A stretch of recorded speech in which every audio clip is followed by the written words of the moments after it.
Vinny, it's really good to see you, good to chat to you about this. It's been quite a few days, it's fair to say, but where do we stand on this potential move of Cristiano Ronaldo to Manchester City?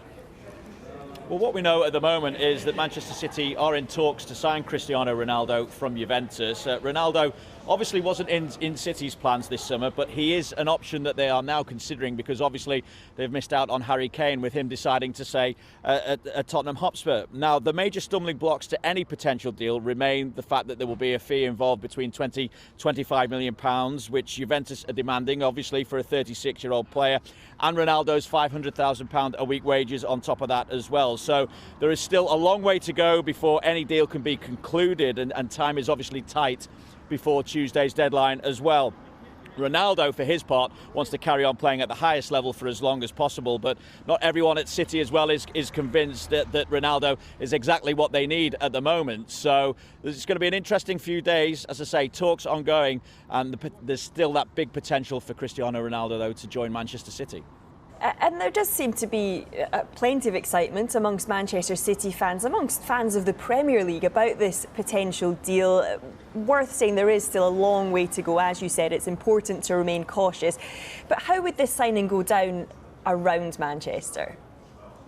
Well, it's interesting, isn't it? It's not like Manchester City haven't got form for this, and I heard you guys talking about it in the studio as well. You know, you look back at the likes of Peter Schmeichel, Andy Cole joining Manchester City, go even further back, of course, and Dennis Law returning to Manchester City as a Manchester United legend as well. Then there was Carlos Tevez and his welcome to Manchester. We know what a stir that caused as well, but this is another level, Cristiano Ronaldo, and you can imagine the welcome to Manchester that he will get from the Manchester City fans as well. I mean, obviously, from a City perspective and from their fans' perspective, there will be a sense of one-upmanship. I think many United fans, even Ronaldo himself at one point, would have wanted to see a last hurrah at Old Trafford. And so among the City fans, there'll be an element of disbelief that this could be about to happen. Also undoubted excitement as to what he can bring yet. He's 36, but he's still highly motivated. We've spoken about that earlier. He still wants to win another Ballon d'Or as well. And for United fans, there will be a disbelief and a frustration that a United legend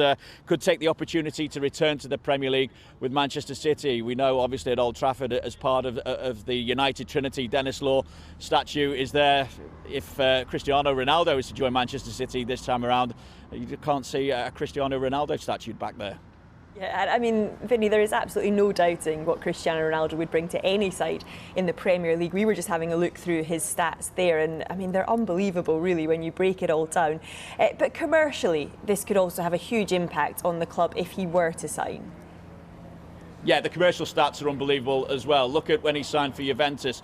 520,000 shirts sold in the first 24 hours. To put that into context, when PSG signed Neymar, they reportedly shifted 10,000 shirts in the first 24 hours and 120,000 in the first month. And it's also estimated that when Ronaldo joined Juventus, it generated $60 million in Ronaldo-related sales in the first 24 hours as well. Obviously, kit sales don't necessarily pay for transfers. Obviously, when it comes to a club's kit deals, they get a percentage of sales as part of that deal. But what it just does show, though, is the kind of commercial attraction of a player like Ronaldo and the global interest that it can generate for a club like Manchester City. It's already made great strides commercially, of course, as well. And when you look at the global appeal, Manchester City have 10.3 million followers on Twitter. Cristiano Ronaldo has 93.6 million followers on Twitter. As I say, potentially then a massive deal in terms of growing the global appeal of Manchester City.